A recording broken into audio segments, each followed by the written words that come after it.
on undergraduates who are following their bachelor's in education from the Tamil medium at the National Institute of Education. And if you have any questions, please feel free to ask them at the end of my presentation. So moving on to the outline of the presentation, I will be taking you through the background of the study and my problem statement which highlights my research gap and the purpose of the study and the literature review where I found the existing research on this topic related to the Sinhala medium and my research questions which I hope to answer and the objectives of the study, the methodology, the limitations and ethical considerations and the significance of the study along with the proposed thesis structure. So moving on to the introduction, I will be looking at the background of the study. So Sri Lanka is a multi-ethnic, multi-religious and a multilinguistic country. So the ethnic Tamils of this country speak Tamil and they have it as their mother tongue. So as Sanmuganathan mentioned in 2018, English legislated as a linked language and has coexisted with the national languages of Sri Lanka. So as the linked language of Sri Lanka, it is spoken by the Tamil community. And the students from the Tamil community, they do their 12 years of schooling in the Tamil medium and they also go for their undergraduate study in the Tamil medium. But despite following their undergraduate study in Tamil, there are instances where they need to communicate in English. For an instance, if for their degree program, the first year of degrees, university students are required to take an English mandatory program during their first year. So during that program, they are required to write and speak in English. So when this happens, switching from Tamil to write in English may cause syntactical errors in their writing. Syntactical errors indicate a misunderstanding in the structure of their sentences. For an example, in English, we have to structure the sentences in subject, verb and object. But when they do it, they might structure it differently. So bilingual students must have a comprehensive understanding of the different syntax structure of their first language, which is Tamil, and the second language to become effective writers. So this is my problem statement. So as a research by Disanayaka, it was stated that most of the syntactic errors made by undergraduates are owing to the usage of transfer location of L1 rules in their L2. Transfer location meaning like the rules of their L1, they transfer into L2. So they believe that the rules of the grammar in both the languages are similar and transferring rules from L1 to L2 would not create an erroneous construction. So this research done by Disanayaka focuses on the L1 being Sinhala language. So he has done this research by keeping the L1 as Sinhala language and the L2 as English. So therefore, since there is a limited study on this gap based on how the Tamil medium construct their sentences, my research aims to address this gap.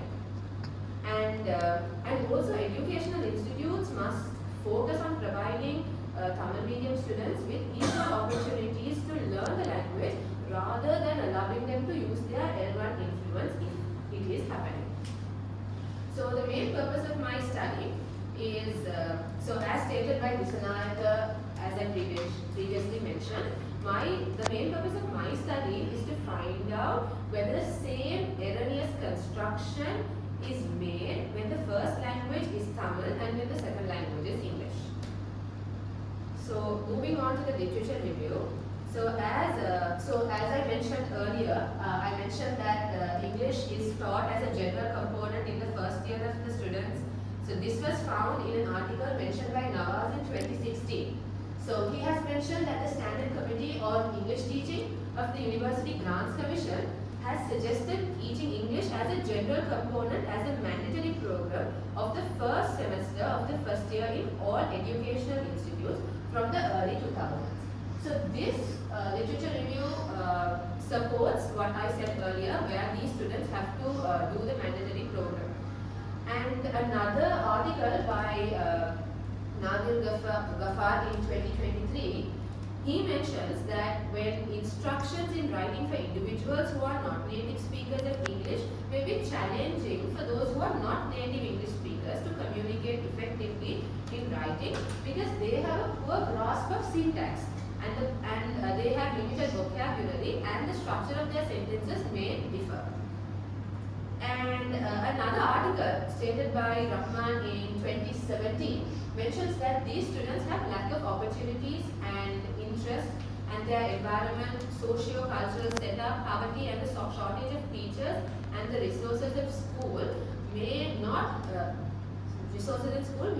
allow the children, the students to learn English as how they want to learn. And also as stated by Visanayaka, that they usually locate the L1 rules in L2 in the Sinhala language to English language. So this was the existing literature which I found, and there has been no research done for the Tamil medium, which I hope to get. And these are the research questions. Do Tamil medium students encounter IT difficulties when learning English as a mandatory subject in their first year of degree? And do Tamil medium students what are the errors observed in their writing? And does the influence of L1 cause a negative impact when used in the classroom? And how can L1 be used to create a positive learning experience? So these are the objectives of my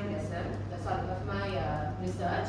So the main objectives are to explore the difficulties Tamil medium students face when they write in English, and also to identify the reason as to why they face this difficulty. And to achieve my main objective, these are the specific objectives that I have outlined. That is to identify why the challenges are faced, and to identify the errors that they make when they are writing in English, and to explore the concept of language transfer while analyzing their writing, and to explore the L1 influence, whether it creates a positive influence or a negative influence on their learning process. So moving on to my methodology, this research aims to use a qualitative method, and this study will be using a non-probability purposive sampling method for the data collection. The reason as to why I have chosen purposive sampling method is because the students that I will require as participants are not random. I want them to have a set of specific characteristics that will be relevant to my study. And also the collection of data will be in the form of questionnaires, where I will be asking Tamil medium students to translate Tamil sentences into English. So that way I can analyze how they are translating the sentences, what are the errors made in their sentences, and the difficulties and such. And I can also identify how the mother tongue, how their Tamil influences their English translation. So these are the limitations and ethical considerations. So the limitations of this study is limited to the students who follow their undergraduate study at NIE. Why I have limited it to NIE is because it is one of the prominent education institutes in Sri Lanka that offer Tamil medium degree programs in Colombo. And ethical considerations, the participants of this study will be voluntary participants, and the personal information or data of the students will not be shared, and the anonymity of the participants will be preserved throughout the study. The significance of the study. So this study is significant for many reasons. One is because when these undergraduate students enter society, they when they enter the job market, those individuals are expected to have some sort of knowledge in writing and speaking, because it is a requirement by most of the companies. And they also need to have a basic understanding of the writing, because it is a linked language in Sri Lanka. So therefore, this study will help to identify the challenges they face and the errors they encounter when writing in order to effectively analyze. So this is my proposed thesis structure. I'll be looking at introduction, followed by chapter 2, that is the literature review and the methodology. Chapter 4 will be data analysis, chapter 5 will be the conclusions, and followed by my references. These are the references that I have used for my presentation. And if you have any questions, you can.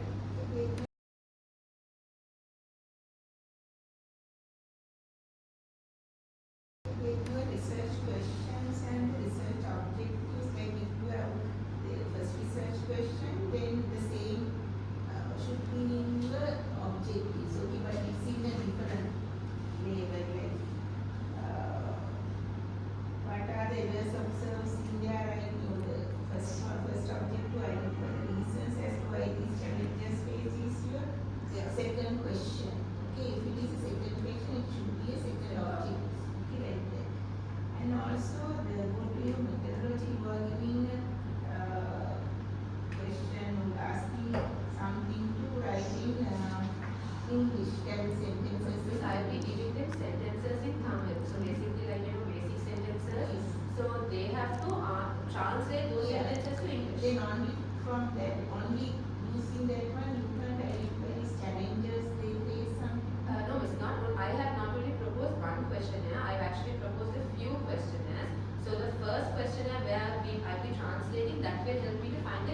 Yeah, And then I will explain different